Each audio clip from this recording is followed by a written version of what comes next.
Dhaka stock এক্সচেঞ্জে লেনদেনের সূচকে মন্দা অবস্থার মধ্যে দিয়ে চলছে সপ্তাহের দ্বিতীয় কর্মদিবসের লেনদেন। এখন পর্যন্ত কমেছে ১৭০টি কোম্পানির শেয়ারের দাম, বেড়েছে ১০৪টির, আর অপরিবর্তিত রয়েছে ১০৮টি কোম্পানির শেয়ারের দাম। প্রথম আড়াই ঘন্টায় হাত বদল হয়েছে ১৩১টি কোটি টাকার শেয়ার।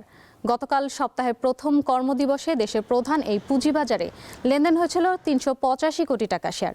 এদিকে চট্টগ্রাম স্টক এক্সচেঞ্জেও আজ লেনদেনের সূচকে মন্দাভাব রয়েছে।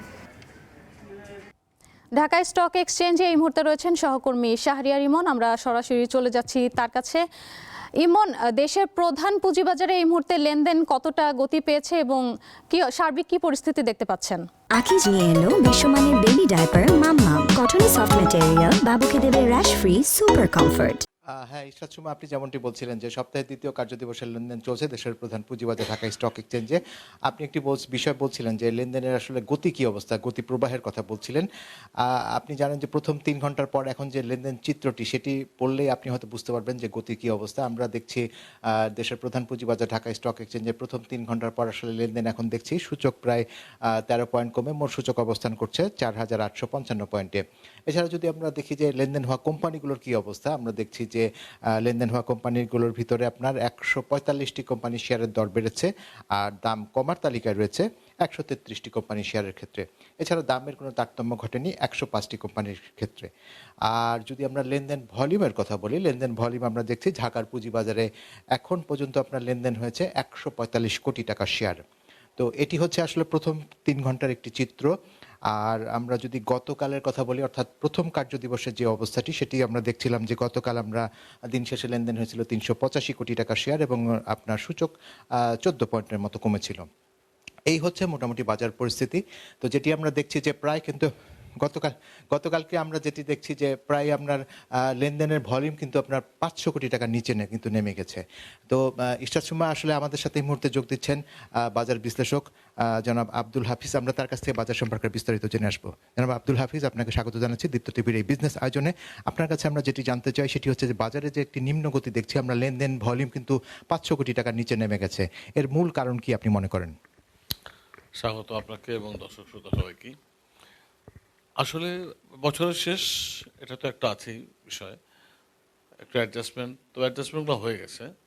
এখন মূলত মার্কেট যেটা ফল করতেছে সেটা হচ্ছে কনফিডেন্সের অভাব। এটা আরও প্রকট হয়ে দেখা দিয়েছে শেষ দিকে। এবছরটা কিন্তু সারাটা বছর কিন্তু আমরা আস্থাহীনতায় ভুগেছি কম বেশি।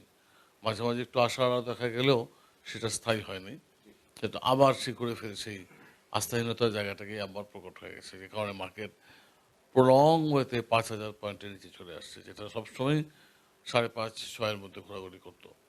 তো আমরা জানি না নতুন বছরে কি আছে।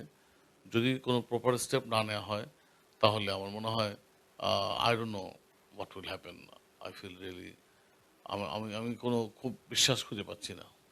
আচ্ছা, এখানে একটি বিষয় যে নির্বাচন নিয়ে তো একটা সংশয় ছিল, সেখানে তো আপনার নির্বাচনের তফসিল ঘোষণা হয়ে গেছে, নির্বাচনের প্রস্তুতি নিচ্ছে সারা দেশ। সেক্ষেত্রে তো রাজনৈতিক একটি স্থিতিশীলতার দিকে এগোচ্ছে সামনের দিনগুলোতে, সেক্ষেত্রে বাজারের প্রভাব পড়ছে কি? এটাই একমাত্র প্লাস পয়েন্ট, যে অনেকেই আস্থাহীনতা ভুগছিলেন যে নির্বাচন হবে কি হবে না, কিন্তু আমরা এখন প্রচ্ছন্ন নির্বাচনের দিকে এগোচ্ছি এবং 12ই ফেব্রুয়ারি নির্বাচন ঘোষণা করা হয়েছে, তফসিল ঘোষণা করা হয়ে গেছে। অতএব এখান থেকে আমার মনে হয় পিছনের কোনো সুযোগ নাই। তো এটাই আমাদের মার্কেটের একমাত্র প্লাস পয়েন্ট। এটা কোনো নীতির পরিবর্তন বা পরিবর্তনের কারণে না, এটা শুধুমাত্র আস্থার জন্য মার্কেটটা হয়তো ভালো হতে পারে নতুন বছরে, আমি এটা বিশ্বাস করি। সবশেষ আপনার কাছে যে বিষয়টি জানতে চাই সেটি হচ্ছে যে বাজারের এই অবস্থায় আপনার বর্তমান সিচুয়েশনে বাজারের পি রেশিও এবং অন্যান্য যে সমস্ত বিভিন্ন ডিক্লারেশনগুলো আছে সব মিলিয়ে বাজারের যে বর্তমান পরিস্থিতি, এই পরিস্থিতিতে বিনিয়োগকারীদের তাদের বিনিয়োগ সিদ্ধান্ত কিভাবে নেওয়া উচিত? দেখেন, যারা বিনিয়োগকারী তারা তো তাদের ঘরের খরচের পয়সা বিনিয়োগ করে না, পুঁজি বিনিয়োগ করেন। তো পুঁজি তাদের কাছে আছে কিনা, সেই পুঁজিটা এখন অবশ্যই আমার মনে হয় বিনিয়োগ করা যায়, কারণ মার্কেট এত তলানিতে চলে এসছে। আমার বিশ্বাস একটু হলেও মার্কেট বাউন্স ব্যাক করবে এবং সেটা হয়তো জানুয়ারির দিকে আমরা দেখতে পাবো নতুন বছরে। তো নতুন বছরে প্রফিট করার জন্য হলেও বিনিয়োগকারীদেরকে আমি আহ্বান করবো এখন বিনিয়োগ করার জন্য। এখন বিনিয়োগ করার সুযোগ, এই সময়টা হাতছাড়া করা উচিত না। এবং আমরা যারা অনেক বছর যাবত এই মার্কেটে আছি, প্রায় ৩০-৩৫-৪০ বছর যাবত, আমার দীর্ঘ অভিজ্ঞতার আলোকে আমি বলতে পারি মার্কেট কিন্তু জানুয়ারিতে মার্কেট অনেক ভালো থাকবে বলে বিশ্বাস করি আমি। আপনাকে অশেষ ধন্যবাদ এতক্ষণ সময় দেওয়ার জন্য। ইশরাত সুমা, আসলে আমরা যেমনটি শুনছিলাম বাজারের আসলে সপ্তাহের দ্বিতীয় কার্যদিবসের বাজার পরিস্থিতি শুনছিলাম এবং বাজার পরিস্থিতি নিয়ে আমরা একটি বিশ্লেষণ শুনলাম। তো সব মিলিয়ে আসলে আমাদের এখন পর্যন্ত প্রথম 3 ঘন্টার লেনদেন পরিস্থিতির মাঝে রয়েছে আমরা। আরও 1.5 ঘন্টা রয়েছে এবং এই 1.5 ঘন্টা পরে বুঝতে পারবো দিন শেষে ঢাকার পুঁজিবাজারে আজকে লেনদেন কী পরিমাণ গিয়ে দাঁড়ায় এবং একই সাথে আজকে সূচক কত পয়েন্টে গিয়ে থাকে। তো ইশরাত সুমা, আমার হাতে এখন পর্যন্ত এতটুকু ছিল দেশের প্রধান পুঁজিবাজার ঢাকা স্টক এক্সচেঞ্জ থেকে। ইমন, আপনাকে ধন্যবাদ। পুঁজিবাজারের খবর জানাচ্ছিলেন সহকর্মী শাহরিয়ার ইমন। এবারে জানাবো অন্য সংবাদ।